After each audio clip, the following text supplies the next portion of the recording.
자, 2교시 시작하겠습니다. 지방에서 아무리 좁은 데서 까불고 떠들어서 자신 있었는데 역시 서울에 올라오니까 떨립니다. 서울 사람들을 봐서 그런지는 모르겠습니다.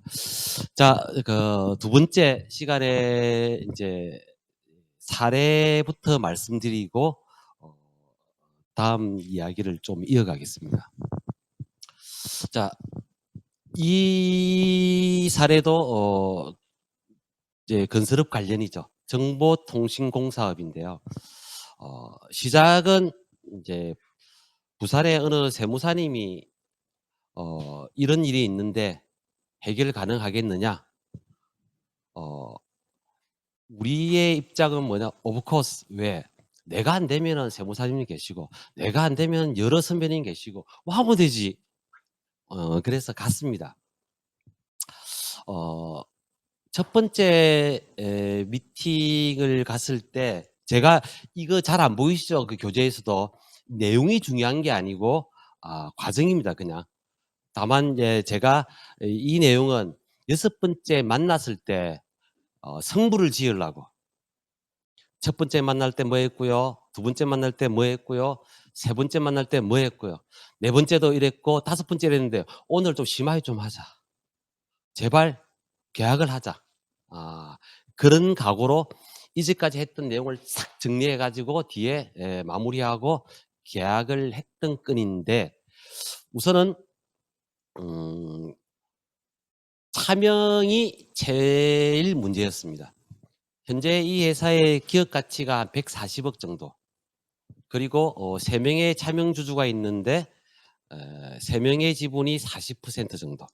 각각 13.3 정도입니다. 문제는 다른 사람이 와서 뭘 해도 잘 안 들었는데 어 이 주주들 이 차명 주주 3 명은 인제 처음부터 일을 했던 사람이고, 한 분은 오래전에 나갔고, 두 사람은 회사에 남아 있는데 관계가 쪼끔 음 틀어진 거죠. 우리가 차명 주식 얘기할 때 그런 이야기 하잖아요. 그죠? 지금은 사이가 좋습니다. 그러나 사이가 나빠졌을 때는 심각합니다. 누구 말대로 사이가 좋을 때 정리하시죠. 아니면 뭐 비유도 이렇게 하죠. "건강은 건강할 때 지켜야지 아프고 나서 하려면은 시간도 돈도 이 고통도 커지지 않습니까?" 라고 이야기하듯이 어 갑자기 음 두 사람이 그 와 가지고 주식의 대가를 요구했습니다. 그래서 한 3억 몇 천, 2억 몇 천을 어 줬어요. 이 일이 일어나기 전에 언뜻 자기가 10여 년 전에 어떤 생각을 했냐면은 '주식을 정리해야겠다.' 마음 먹고 하려고 하는데 사모님이 돌아가셔 버린 거예요. 사모님이 돌아가시니까 경황이 없던 거죠. 그러다가 몇 년이 흐르고 이 일이 인제 터진 거죠. 그러고 나서 뭔가 여러 가지 일이 있었겠죠.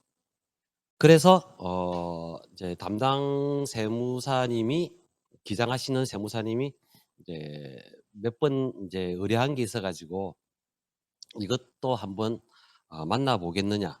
그래서 만났었는데 사실 처음부터 완전히 오픈을 잘 안 하시더라고요. 뭔가 문제가 있어서 그런 건데.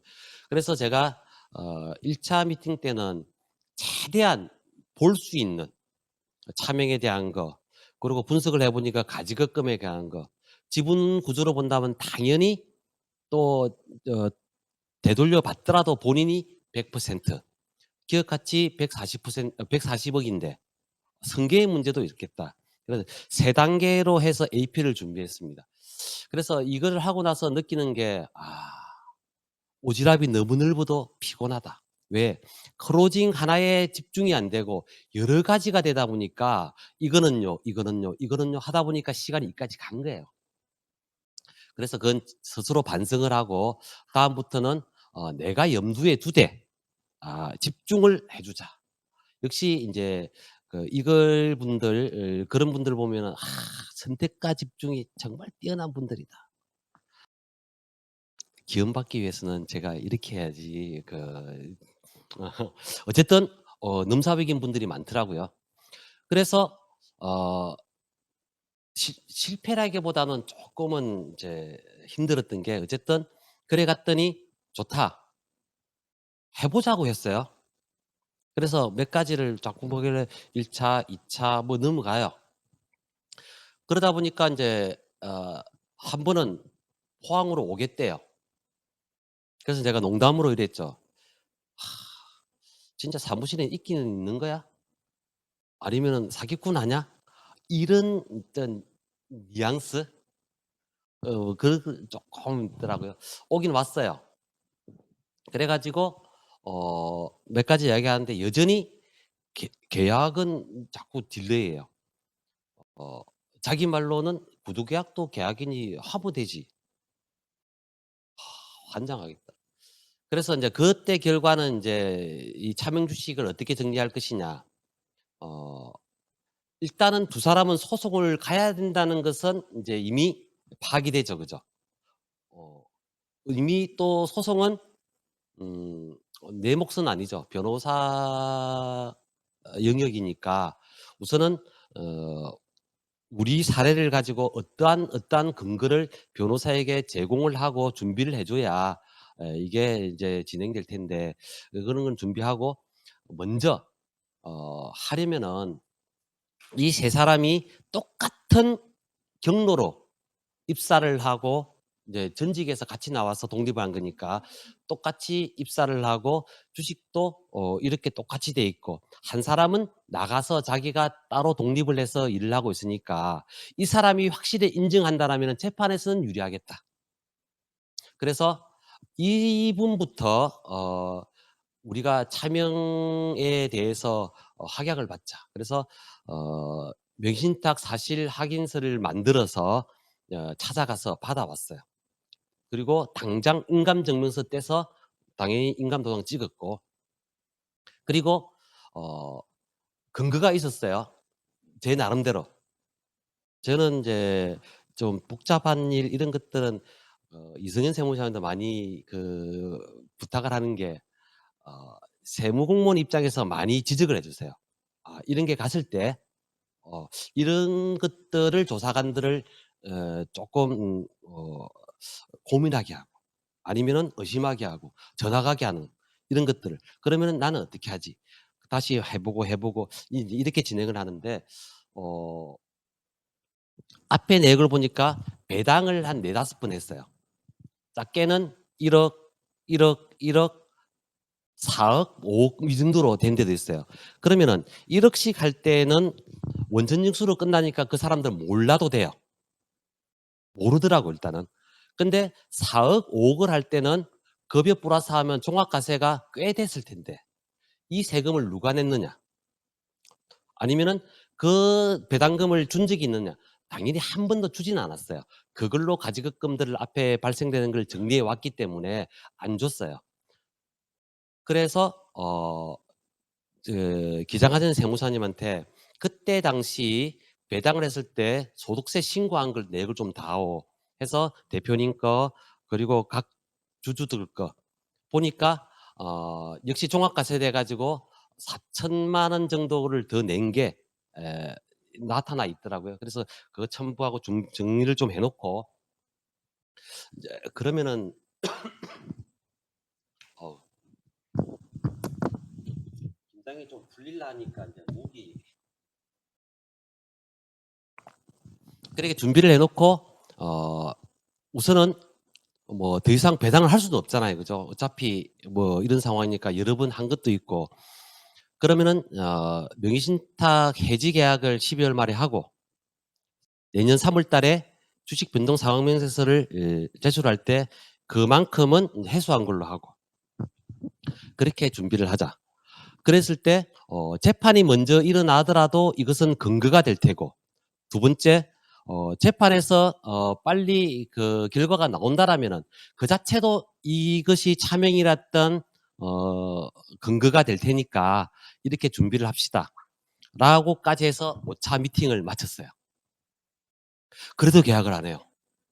이미 뭐 이리 분석하고 이리 조사하고 이리 의견 묻고 변호사 이 다 해 놨는데도 잘 안 하더라고요. 그래서 여섯 번째 만날 때는 인제 아 내가 무슨 일을 했는지, 역으로 네가 나한테 무슨 짓을 했는지를 이 기록한 거죠. 그랬더니 인제 쫙 설명을 했더니 자기도 보고는 있는데 이것을 여전히 의심이에요.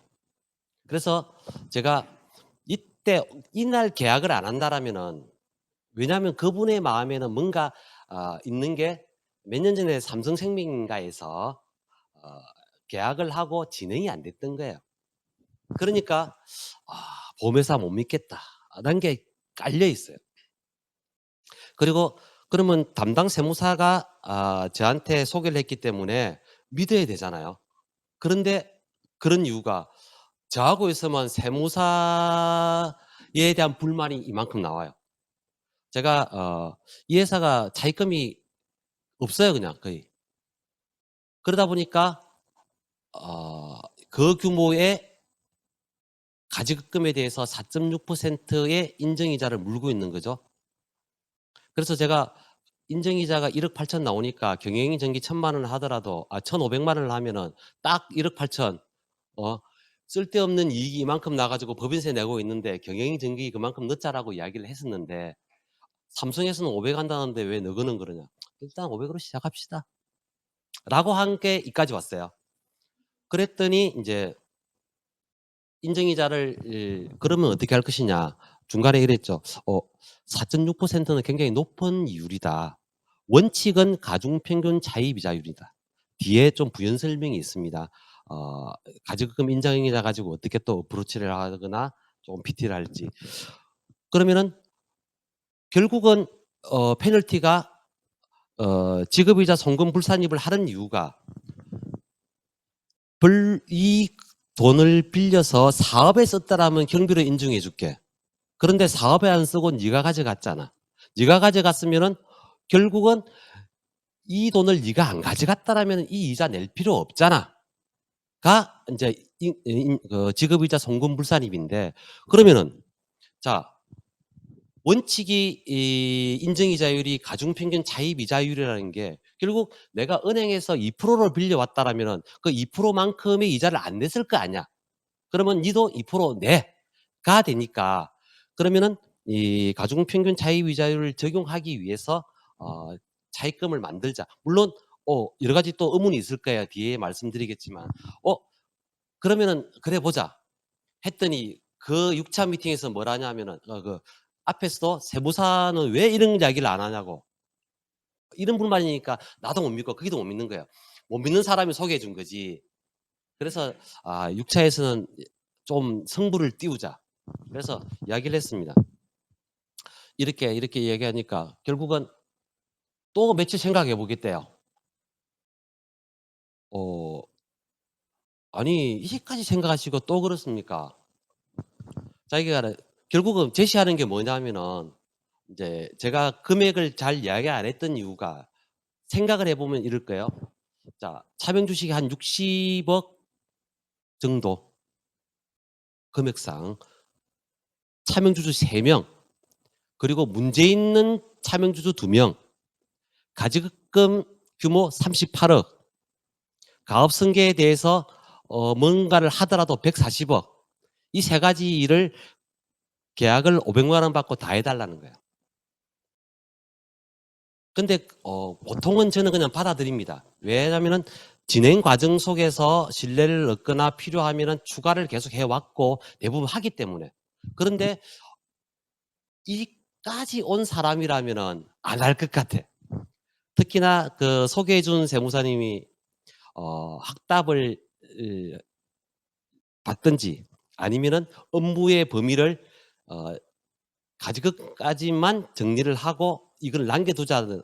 그래서 아 듣다 보니까 나도 그런 심정이었는데, 그 이야기했더니 다 해야 된대. 그래서 제가 우선은 뭐 이까지 진행했으니까 자, 책에서 다 가져갔거든요. 보드만은 챙기더라고. "가서 검토해 보고 연락드릴게요." 이제 이만큼 올라온 거예요. 어 심화 과정 그 교육 들을 때 각세 목사님이 하는 이야기가 "제발 고객하고 싸우지 마세요." 아 릴렉스. 이래 있는데 어쨌든 그러면은 어 "언제까지 하겠느냐?"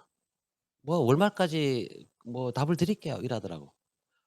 아이 답을 안 했어요. "검토해 드릴게요."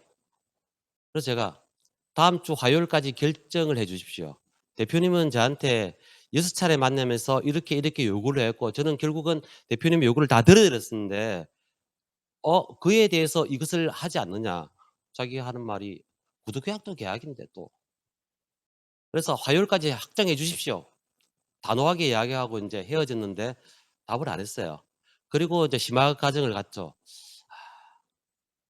잘못 계약하면 굉장히 피곤하겠다. 그리고 만약에 화요일까지 전화가 안 오면은 내가 다시 전화 안 한다. 어 답을 이렇게 해야지. "대표님 믿을 만한 분 찾아서 제대로 하시기 바랍니다. 저는 아마 신뢰가 부족해서 안 될 것 같습니다." 이렇게 이야기하려고. 싸우지는 않고요. 그런데 어쨌든 인제 마음 편히 그 심화 과정에서 같이 좀 제가 일을 할라 했던 팀장님한테도 "마음 내려놓고 좀 기다리자. 그리고 화요일 넘어가면 나 안 할 거다."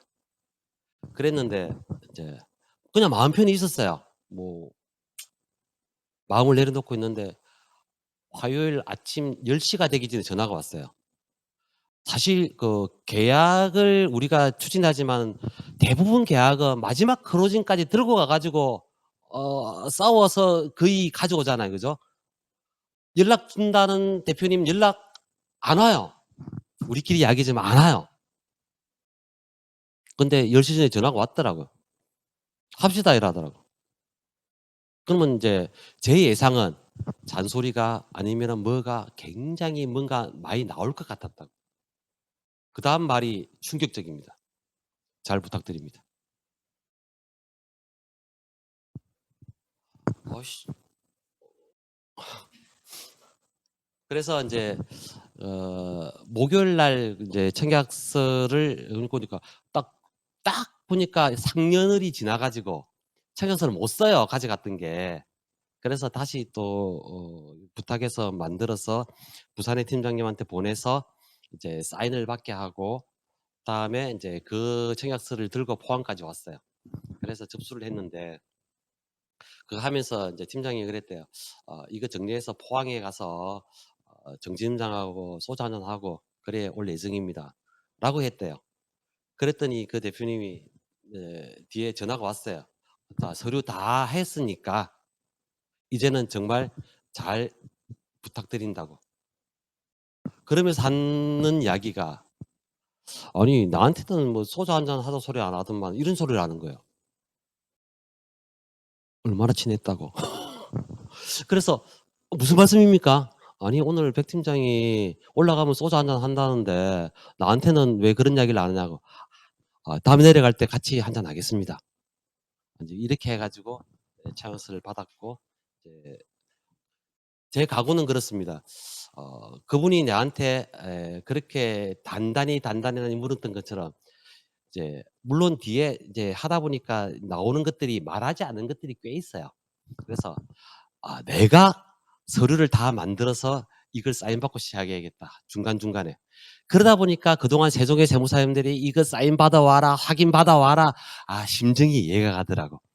그래서 이제 그 과정 동안 2 차 이래 갔습니다. 3차 이래 갔어요. 그리고 가 가지고 5 번째는 또 가서 명예신탁 사실금도 받아오고 뭔가를 다 정리해 왔습니다. 그다음에 그때 인제 앞으로 이런 상황에 이제까지 말씀드린 걸 요약해 가지고 가지급금 일단 기본적으로 가지급금 인제 차명 주식에 대해서는 인제 어느 정도 가닥을 잡았는데 이제 차명 가지급금은 이렇게 정리할 거다.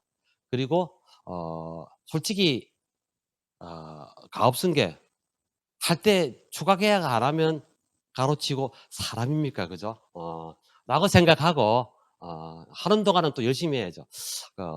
제가 좀 아까는 뜨는 바람에 말이 굉장히 흘렀는데 제가 제일 좋아하는 구절 중에 하나가 중용 23장입니다.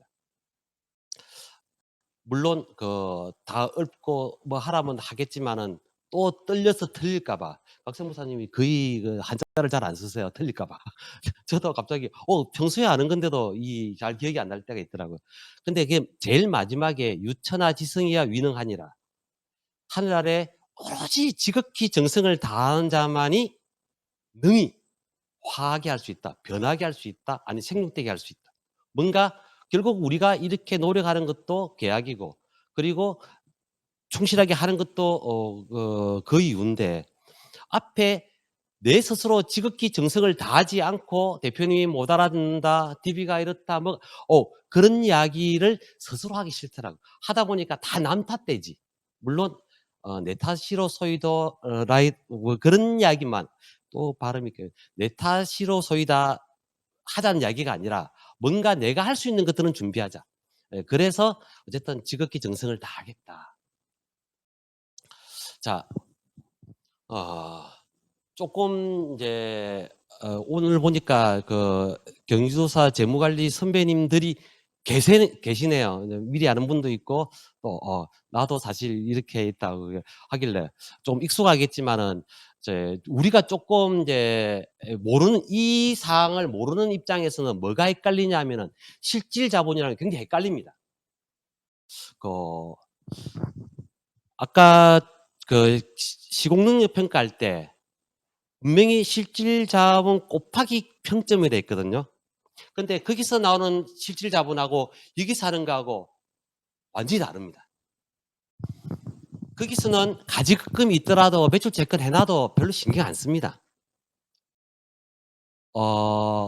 이 고름도 4살이라고 하고 있으면은 실질 자본에 반영이 돼요.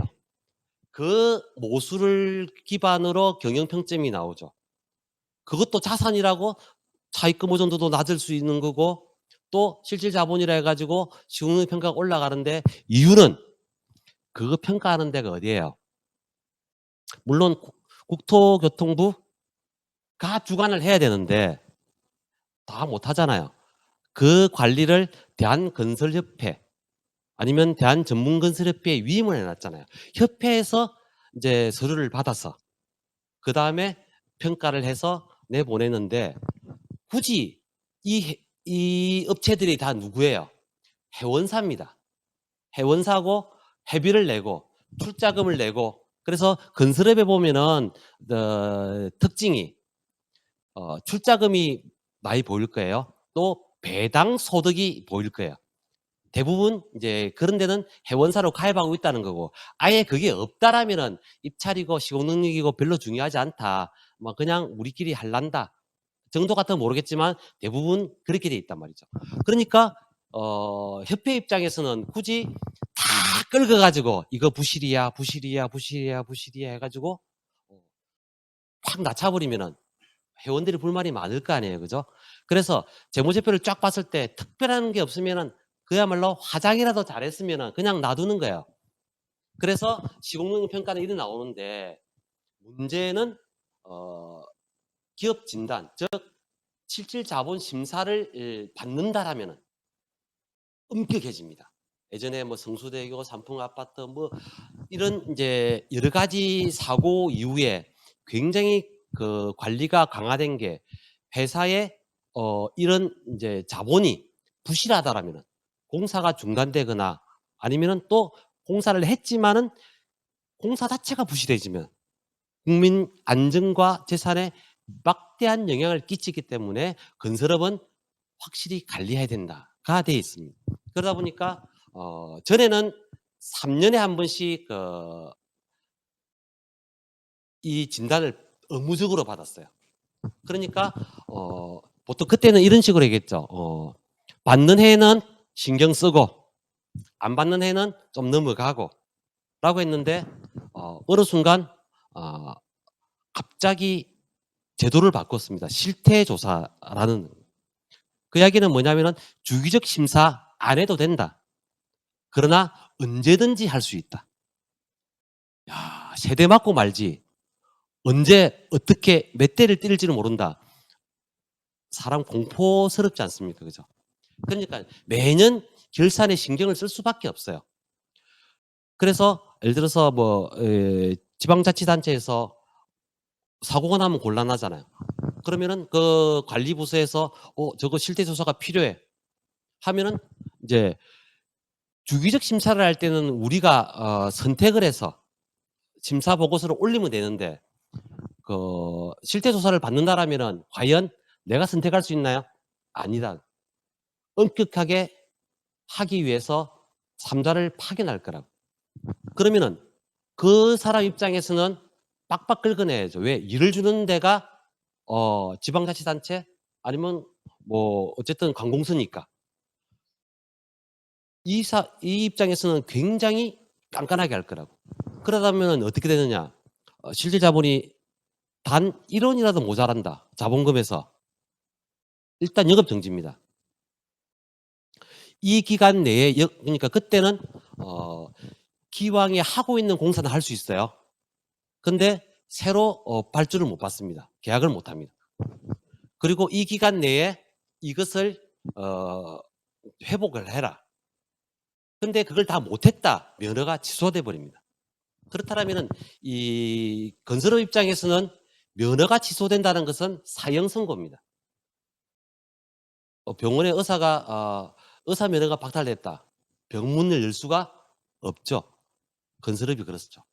면허가 박탈됐으니까 공사를 못 합니다. 그러니까 신경이 쓰일 수밖에 없는 거다.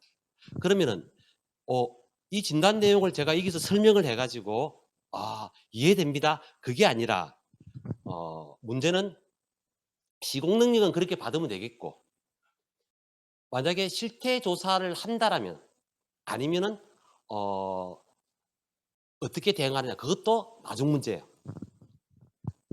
이것 때문에 건설업에서는 인제 연말이 다 돼 가면은 불교 신자도 기독교 신자도 천주교 신자도 명동성당 앞으로 모입니다.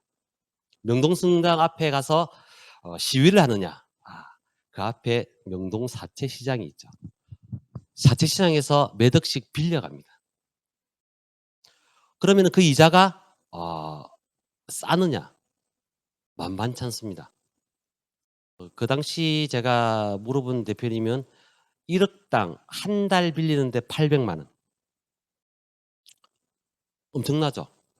그러면은 어 그 당시 같으면 또 자본이 이 5 억이면은 8, 5, 40 4천만 원.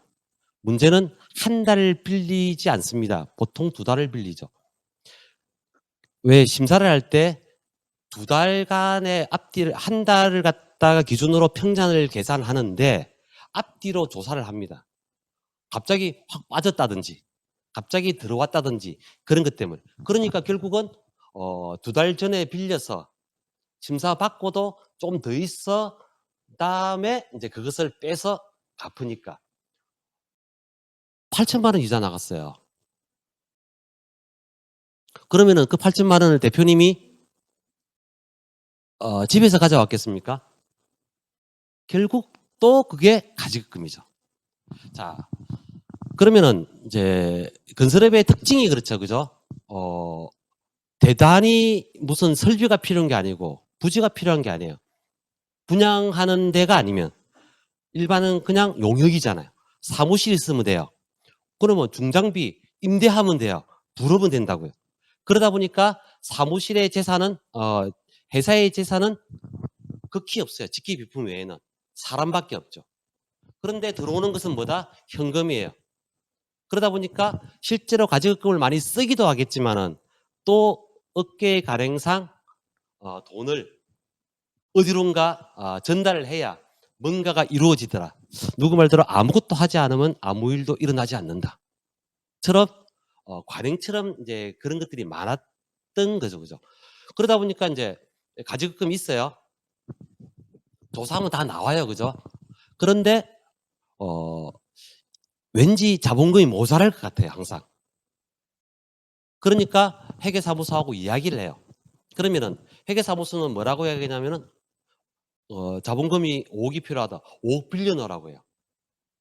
만약에 실질 자본 심사를 어 좀 시뮬레이션 할 수 있고 좀 점검을 할 수 있다라면 이 정도면은 충분한데 할 수도 있고 아니면은 아 한 인력이 쪼끔 애매한데 뭐 3억 정도 빌릴 수 있고 안전하게. 그거는 어떻게 처리해야 되느냐. 이제까지 가지급금이었는데 갚았다는 개념도 되겠지만은 매출 채권이었는데 회수했다 이런 의미도 되겠죠. 이제 그렇게 해 놓고 다시 나가는 이런 형태이기 때문에 제가 그때 브로치 할 때는 인제 인정이자도 인정이자지만 뭐라냐면 명동시장 이야기를 많이 했어요. 대표님도 겨울이 다가오면 명동 성당에 가십니까? 바로 알아듣는 대표님이 계세요. 이유는 빌려봤기 때문입니다.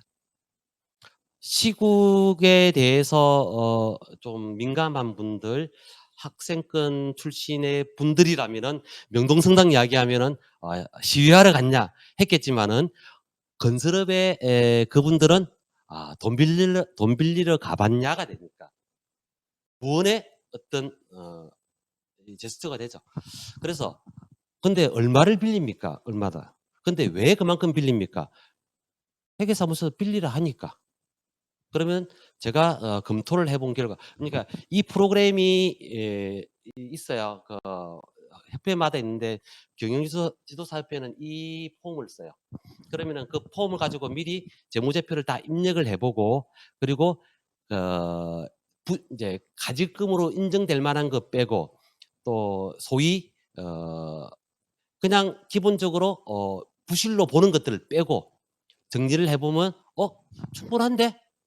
가 나올 수 있고 이것을 다 부실로 빼니까 쪼끔 모자라지만은 어 선급금 부실로 봐요. 근데 실제로 그만큼의 물건을 받기 위해서 아니면은 뭘 하기 위해서 돈 관계 확실히 있다. 실체사실이 됩니다. 다 빼는 게 아니니까. 그것만 하면 돈 안 빌려도 되잖아요. 그 실태 조사를 받더라도. 그래서 "그 정도 안 빌려도 되겠던데요." 라고. "왜? 회계사무소에서는 분명히 5 억을 빌리라고 했는데." 아 제가 이렇게 진단서 인제 진단서를 뽑아가는 거죠 스스로. 가 가지고 일일해 보니까 5억 8천 정도가 나옵니다. 실제로 그렇다라면은 돈을 빌릴 필요가 없다. 그러니까 오해 중에 또 어떤 게 있냐면은 어 실질 자본이 5 억이 필요하다는 것은 '법정 자본금만큼 현금이 있어야 돼.'라고 오해하는 분도 있단 말입니다. 그래서 이제 그 이야기를 해 주면은 "그래." 그러면 회계사무소에 전화를 해요. 그러면 "제가 한번 찾아뵙겠습니다." 그러면서 인제 이야기를 풀어 나가면은 어 그래도 빌리는 게 안전할 텐데 절대 우리말이 맞다 소리는 잘 안 하죠. 그죠? 그러면 해 보시든지 뭐 이런 투니까 그렇게 많이 이제 돈 빌리는 상황을 가지고 한번 이야기를 했는데 자 일단은 진단 내용을 과정을 좀 말씀드릴게요. 왜 그렇게 나오는지. 여기는 어 어쨌든 3억 5천이 필요한 건설업, 딱 건축 공사업이겠죠. 그죠? 숫자가. 그런데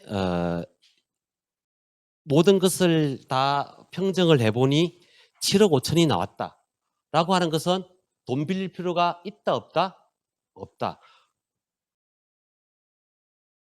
첫 번째 할 때는 뭐냐면은 이렇게 우리가 그 진단 보고서 뭐 할 때 자산 부채 막 집어넣는 것처럼 여기에서도 재무제표의 그 항목에 맞는 숫자를 다 기입을 합니다. 이 내용도 동영상에 좀 기록되어 있는데 차후에 제가 쪼끔 더 자세하게 좀 할게요. 너무 인제 준비가 하다 보니까 너무 힘들더라고요. 어떤 게 있었냐면은 인제 좀 제가 저를 찍었잖아요. 잘 됐는지 들어보면은 목소리가 너무 마음에 안 들어요. 하다 보니까 표정도 마음에 안 들어요. 열댓 번 찍다 보니까 스스로 막, 그래서 어떻게 했냐 나중에는 다 가고 나서 밤 11 시부터 새벽까지 어떻게 했냐면은 한 큐에 간다. 버벅거리더라도 잘 못 나오더라도 끝까지 가자. 그래야 끝나니까. 그래서 새벽 1시 반에 완성을 하고 보낸 거기 때문에 쪼끔은 부실하지만 다음에 좀 보강을 해서 실질적으로 도움이 될 수 있도록 쪼금 다시 준비를 할게요. 자, 우선 이렇게 어 왼쪽에 보시는 것처럼 각 자산별 또 부채, 자본 항목에 다 집어넣습니다. 다 집어넣고 이제 결국 일치하는 거 봐야겠죠. 자산 총계, 부채 총계, 자본 총계가 다 일치한다. 그다음에 하는 것이 이제 아까 말한 현금입니다. 현금인데 이제 실제 우리가 말하는 회계에서 말하는 현금이 아니라 현금성 자산이죠. 요구불 예금. 그럼 통장을 이처럼 하나만 쓰지는 않죠. 여러 개의 법인 통장이 있는데 그 통장별로 뭐 쭉 나가고 모자라면 또 하고 해 가지고 매일매일 잔액을 입력합니다. 그렇게 하면은 이제 그 통장이 있겠지만 진단 기준일이 있다라면은 그 기준일이 들어가는 30 일간을 끊어서 인제 표시를 하죠. 앞뒤로도 있겠지만은. 그러면은 매일 잔액이 합산돼서 평균을 했을 때 얼마다. 그러면은 보통 그럴 겁니다. 어떤 때는 어 장부상 있는 현금보다 많이 나올 수도 있겠죠. 앞에까지 많이 있다가 실제로 뭔가 뭐 나갔다든지. 대부분은 그 잔액 통장보다는 작습니다. 이유는 당연히 작을 수도 있고 빌려서 넣었기 때문에. 그러나 평자는, 그러니까 지금 말씀드리는 게 아까 말한 그 현금이 빌려와도 크게 도움이 안 된다는 게 빌려와 봐야 그죠? 평잔을 다 계산하게 돼 있죠. 그래서 어쨌든 다 넣고 나면은 장부상 예를 들어 10 억이다 현금성 자산이. 근데 평균이 7 억이다. 그러면은 3 억은 이미 부실이에요. 그 자체가. 그렇게 한 다음에 이제 들어갑니다. 진단 조서에 들어가면은 하나하나 예를 들어서 어 자산 중에서 전체를 보는데 이제 현금부터 어 진짜 현금 이거는 캐시. 예를 들어서 그럴 수 있잖아요. 그죠? 우리 회사에 금고에 1억 있어. 10억 있어. 근데 있을 수 있겠죠. 근데 진단을 할 때는 어떻게 하냐면은 너그 회사 금고에 100 억이 있든 1,000 억이 있든 모르겠고 전체 자산의 1% 이상은 무조건 부실이야. 빼버립니다. 뭐 현금. 다음에 뭐 매출 채권. 매출 채권 장부대로 콜하지 않습니다. 외부 감사하고 비슷하다겠죠. 그죠? 그렇다면은 전 거래처에 확인을 합니다. 부채 잔액을. 확인을 할 거고. 당연히 외상 매출금도 그렇지만은 여러 가지 그 뭐 단기 대회했다든지 뭐 실질을 다 확인을 하겠죠. 그런 다음에 다 정리가 됐으면은 어 회사가 아주 작을 때는 딱 그 면허 하나만 할 경우도 있지만은 쪼끔 회사가 성장하면은 면허를 추가할 때도 있고요. 아니면은 하면서 다른 업종을 할 수도 있어요. 우리가 지금 건축을 하고 있지만은 건축 자재 도배상을 또 할 수도 있잖아요. 그죠? '나는 자금이 되니까 우리도 쓰고 또 대여도 하겠다.' 여러 가지 일이 발생할 수 있어요. 그래서 지금 이 진단을 하는 이유가 이 종합건설 즉 건축공사업에 만 쓰이는 실질 자본이 3억 5 천이 되느냐 안 되느냐를 심사하기 때문에 다른 매출이 있다. 그러면 겸업이 되죠. 그 겸업. 그러면은 이 겸업이 어느 정도 되냐에 따라서 이제까지 해 놨던 실질 자본이 이만큼 떼 가지고 어 우리 거 아니에요. 부실은 아닌데. 기본적으로는 부실은 다 떼버리죠. 실질자산이었지만은 겸업을 떼고 나면은 없을 수도 있어요. 그래서 겸업도 인제 뭐 여러 가지 이제 기준은 있습니다마는 매출액 기준도 있을 수 있고 뭐 사용 면적 기준이라든지 아니면 기장 인제 우리는 건설업은 이쪽 장부로 해 가지고 쫙 진짜 정리를 하고 도소매업은 실제로 이렇게 했다라면은 실질 기장을 따라서 할 수도 있는데 겸업을 해 가지고 이제 그 비율이 어 이제 우리 께 이 건설업이 70%다. 겨우 5억 맞춰 놨어요. 7호 35 7호 35 맞죠? 갑자기 구산도 안 되네. 그 70%가 우리 거니까 3억 5천이 좀 넘네. 그때사 뭐냐? 괜찮네. 하지만 뭐 3억 5천 딱 나오면은 합격 그럴 수도 없잖아요. 내가 보기에 그렇지. 혹시나 또 깐깐한 진단자는 어떻게 할지도 몰라요. 그래서 조금 여유 있게 맞추겠지만은 이 과정을 따라서 이제 경업도서가 되고 나면은 아 이게 실질 자본이 얼마입니다. 그래서 이것은 실제로 우리가 시공 능력이 되든 뭘 증명하는 것이 아니라 이 면허 유지 요건을 충족하느냐만 쓰이지 이 실질 자본과 아까 시공 능력에서 말하는 그 내용과는 분명히 다르다. 그리고 또 이 실질 자본은 현금으로 보관하고 있어야 된다가 아니다를 좀 이해를 해 주시면 좋겠다. 그래서 보면은 이제 일반 건설업이라고 돼 있는데 이게 다 전문 건설업이죠. 그죠?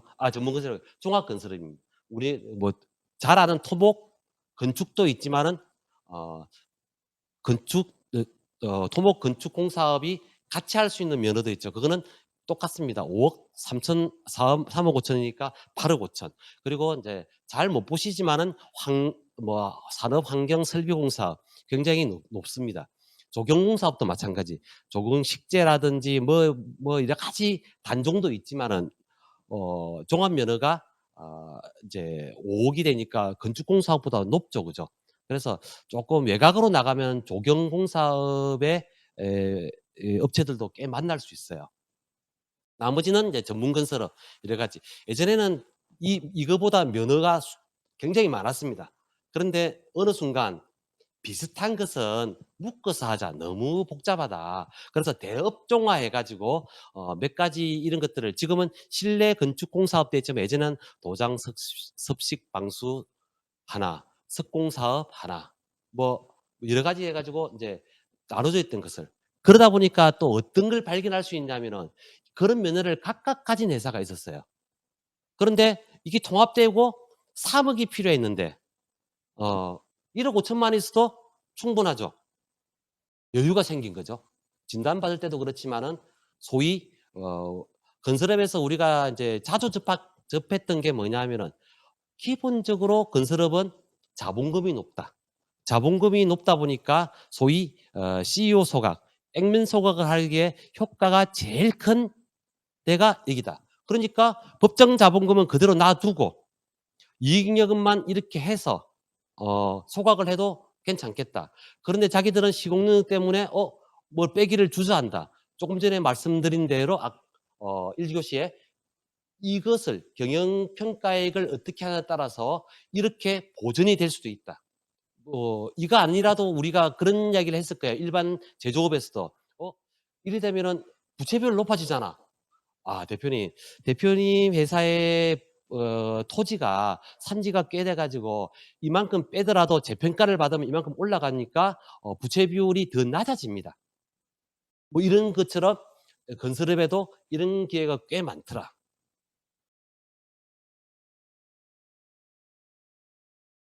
자, 지금 이제 제가 시간 배분을 하다 시뮬레이션 해도 상황이 좀 그래 가지고 2 교시의 내용이 오히려 짧고 1 교시가 좀 넘쳤던 것 같아요.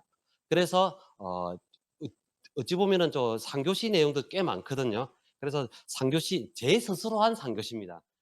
어쨌든 간에 그래서 그래도 양해를 구하고 해 보도록 하겠습니다. 지금 50 분이니까 사실 5 분밖에 안 남았죠. 그죠?